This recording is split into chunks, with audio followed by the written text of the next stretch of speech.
Traçage de l'épure de la ferme à l'échelle 1/10 sur une feuille de papier A3. Alors pour commencer, tu prends en bas de ta feuille, là ici, les limites de la feuille, c'est la ligne rouge et la ligne verte. Donc toi tu as tracé une ligne à 6 cm du bas de la feuille. Donc moi je vais la tracer à peu près ici. C'est pas tout à fait 6 cm, mais comme l'échelle n'est pas. Moi je dessine à l'échelle réelle, je n'ai pas respecté 6 cm. D'ailleurs, tu vois, je l'ai décalé à 252 mm du trait rouge. Dans un deuxième temps, tu traces une ligne verticale ici. Donc cette ligne horizontale et cette ligne verticale se coupent en ce point-là ici. Donc ici, on a une intersection entre les deux. Donc cette ligne horizontale, c'est la ligne de base de construction qui s'appelle ligne de trave, dont le symbole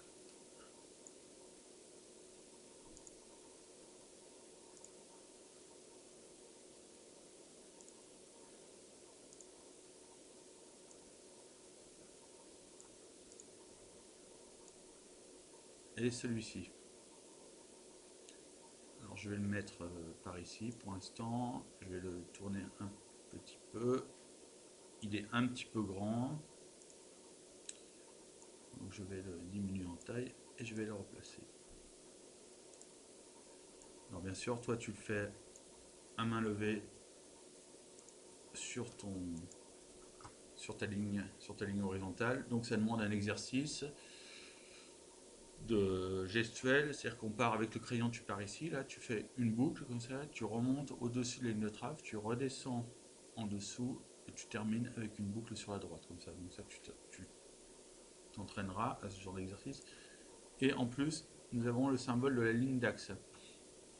Donc la ligne d'axe, c'est ce symbole ici que je vais un petit peu agrandir et auquel je vais faire une rotation de ce type là. Voilà. Donc là, tes deux traits, ligne de trave et ligne d'axe, sont positionnés.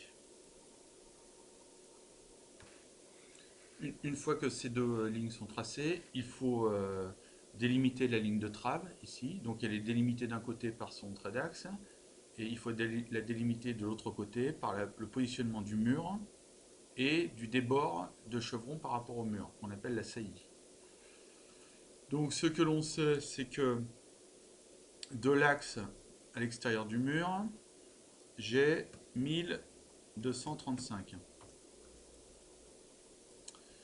Donc toi, tu as 1235 à l'échelle 1/10. Donc 1235 divisé par 10, soit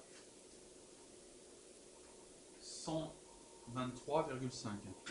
Là, tu les as tracés. Ouais. Le mur a une épaisseur de 150 mm. Donc 150 mm divisé par 10, pour toi, ça fait 15 mm. Donc je reviens en arrière de 15 mm. Ensuite, la donnée est que la valeur de la saillie est égale à 300 mm, je crois. Ouais. Donc de ce point-là, ici, je trace 300 mm. Donc ici, l'intersection entre l'axe et la ligne de trave. Ici, l'extérieur du mur. Ici, l'intérieur du mur. Et ici, la valeur de la saillie. Alors, je peux tracer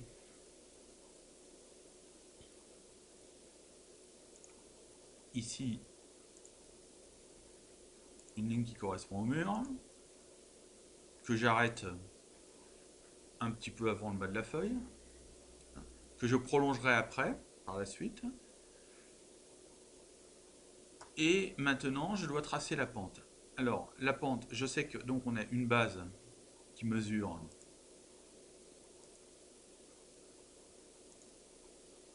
1535 mm. Et la donnée est que la pente est de 50%. Donc 1535, si je dois mettre une pente de 50%, je vais mettre la calculatrice. Donc le calcul, c'est 1535 multiplié par 50 et divisé par 100. Donc je dois avoir une hauteur de 767,5. Et 767,5, c'est 1535. Si j'efface ça, 1535 divisé par 2. 767,5. Parce que une pente à 50%, c'est pour 100. Si j'ai 100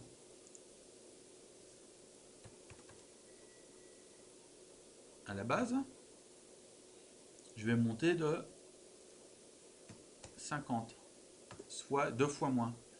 Donc une pente à 50%, c'est ceci.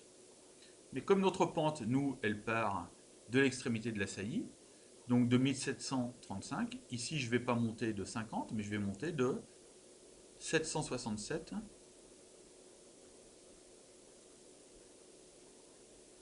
767,5. Pour vérifier si je ne me suis pas trompé sur la hauteur qu'on appelle la hauteur de couronnement.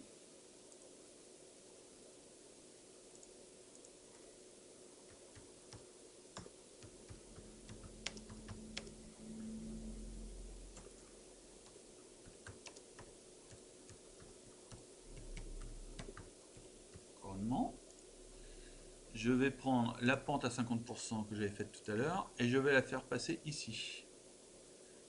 Et donc je m'aperçois que je passe à l'extrémité de la saillie et que j'arrive ici au point de la hauteur de couronnement. Donc là, ici, la pente de 50%.